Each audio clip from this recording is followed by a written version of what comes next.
पिछले 75 साल से इस देश की गरीब जनता राशन माफिया का शिकार होती आई है। पिछले 75 सालों से हर महीने फाइलों में जनता के नाम का राशन जारी होता है, पर उनको मिलता नहीं है। अधिकांश राशन चोरी हो जाता है। ये राशन माफिया बहुत ताकतवर है सर, बहुत ताकतवर। आज से 17 साल पहले मैंने इस माफिया के खिलाफ आवाज उठाई थी, इस माफिया को ललकारने की हिम्मत की थी। तब मैं दिल्ली की झुग्गियों में, एक एनजीओ में काम किया करता था। उन झुग्गियों में गरीबों को उनका राशन नहीं मिलता था, उनका राशन चोरी हो जाता था। तब हमने हिम्मत की गरीब लोगों को उनका राशन दिलवाने की। नतीजन हम पर 7 बार खतरनाक हमले हुए और एक बार तो इन लोगों ने हमारी एक बहन का गला काट दिया, लेकिन भगवान की दया से वो बच गई उस वक्त। तब मैंने कसम खाई थी कि इस व्यवस्था को अपने जीवन में कभी ना कभी जरूर ठीक करूंगा।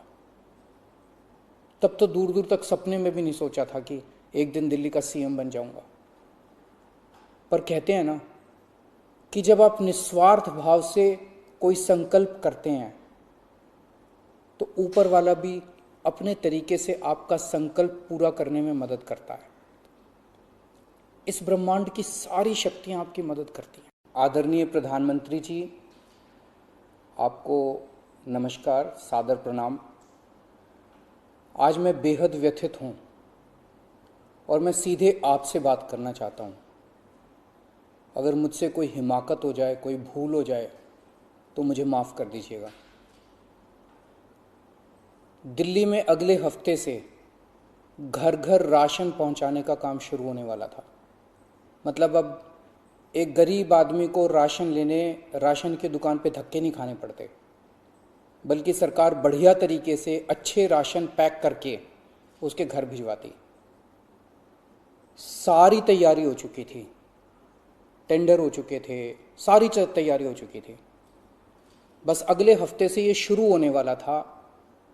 ये क्रांतिकारी कदम होने वाला था और अचानक आपने 2 दिन पहले इसको रोक दिया। क्यों सर? आपने ऐसा क्यों किया? आपने ये कह के हमारी स्कीम खारिज की है कि हमने केंद्र सरकार से इसकी अप्रूवल नहीं ली। ये गलत है सर। हमने एक बार नहीं, 5 बार आपकी अप्रूवल ली है। ये रही सारी चिट्ठियां। केंद्र सरकार को हमने इतने सारे खत लिख के बताया कि हम ये योजना दिल्ली में लागू करने जा रहे हैं।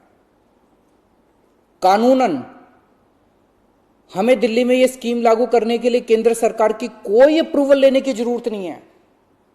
कानूनन इस स्कीम को लागू करने के लिए राज्य सरकार पूरी तरह से सक्षम है। लेकिन हम केंद्र सरकार के साथ किसी तरह का कोई विवाद नहीं चाहते थे, इसलिए हमने एक बार नहीं 5 बार आपका अप्रूवल लिया है सर। मार्च के महीने में हमारी योजना पे आपकी सरकार ने कुछ आपत्तियां लगाई, हमने आपके सारे ऑब्जेक्शन पूरे कर दिए। जैसे हमने इस योजना का नाम मुख्यमंत्री घर घर राशन योजना रखा था। आपने ऑब्जेक्शन लगाया कि हम इस योजना का नाम मुख्यमंत्री के नाम से नहीं रख सकते। हमारा मकसद अपना नाम चमकाने का नहीं था, हमारा एक ही मकसद था, किसी भी तरह से ये स्कीम लागू हो और गरीबों को उनका राशन मिलने लगे। हमने आपकी बात मान ली, हमने स्कीम से नाम ही हटा दिया। और भी आपने जितने ऑब्जेक्शंस किए हमने सारे मान लिए। इस सब के बावजूद भी आप कहते हो हमने आपकी अप्रूवल नहीं ली। और कैसे अप्रूवल लेते हैं सर? अब और कैसे अप्रूवल लें? इस सब के बाद भी आपने ये स्कीम खारिज कर दी। क्यों सर? लोग पूछ रहे हैं, अगर इस देश में पिज्जा की होम डिलीवरी हो सकती है, बर्गर की होम डिलीवरी हो सकती है, स्मार्टफोन और कपड़ों की भी होम डिलीवरी हो सकती है, तो फिर गरीबों के घरों में राशन की होम डिलीवरी क्यों नहीं होनी चाहिए?